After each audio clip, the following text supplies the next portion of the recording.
Today I'm going to give you my initial thoughts on the Simsonn Pros compared to something like the Simagic P1000, which I've just installed and used for a few weeks.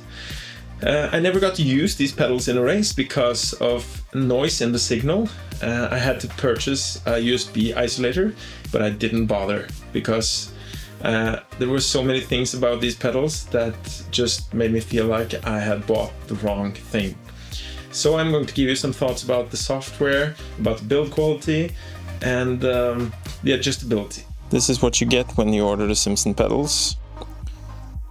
Some extra elastomers, the connection point for the signals from the pedals, which are connected by these, I don't know what it's called, Ethernet connections or whatever. And some tools, some springs, cable.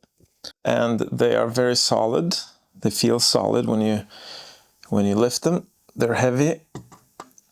I bought the hydraulics. I have no idea if that helps. For the brake, I think it's not very impressive. I don't know if I'm strong enough, but when you push it, I don't know if you can see it, but this part bends slightly. I thought the throttle was the worst of the pedals because you can feel it in the brake as well, but it's so heavy that it sort of counters it, but it feels like there's resistance. So the pedal, when you release it, it jerks a little bit like this, and it's very hard to have a constant pressure as well. You can actually hear the resistance. It's really sticky right up there. And you can really feel that in your foot. So here you can see a video of how the calibration went at the time. And as you can see, there's really a lot of noise in the signal. I did everything like the video said. And when I pressed the pedals down, they didn't reach the top. Before or after calibration, so you definitely need a USB isolator to make it work.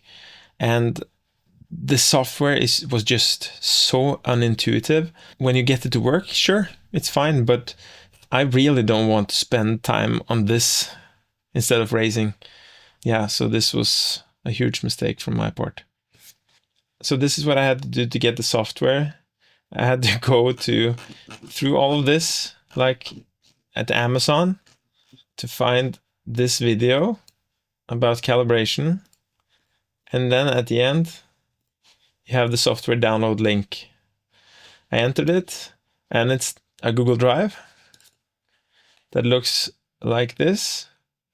And it just feels really sketchy to install this. I tried the software, and without the... I followed it exactly like he did, but of course, since I didn't have the USB isolator, there was no point in doing it. They're very adjustable though, so that's a really positive, which is nice if you like to tinker. My Simagics are not that adjustable, but to be fair, they didn't feel like they needed to be adjusted like these ones. I just want to race. I just want a product that is really nice, and unfortunately, this product seems to be really inconsistent, so it's not what I need. Of course, if you're more casual, which I am, but I don't want to be, I try to be a bit more competitive, then they are probably fine and they look really cool. And outside of Europe or Norway, it's probably a lot cheaper, so then it might be fine. If you fix the signal issue, if it fixes it, I'm sure it does. I've seen people use them on YouTube. Then my biggest issue is actually that the pedals are a bit sticky. It seems like the bushings or bearings is not of high enough quality, or it's misaligned or something. So it gets really noticeable when you have something like the Simagics, which does not have that problem.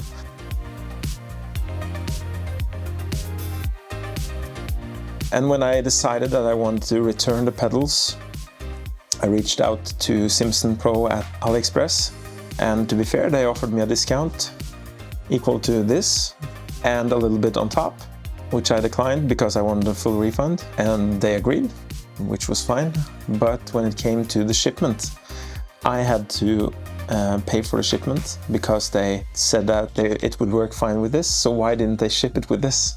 It would take me a month to get this after the pedals arrived, and it's a separate product. It's not something they sell. So obviously I didn't send them back. I have them, I still have them. I plan on selling them, and I plan on being honest with the ones that buy them.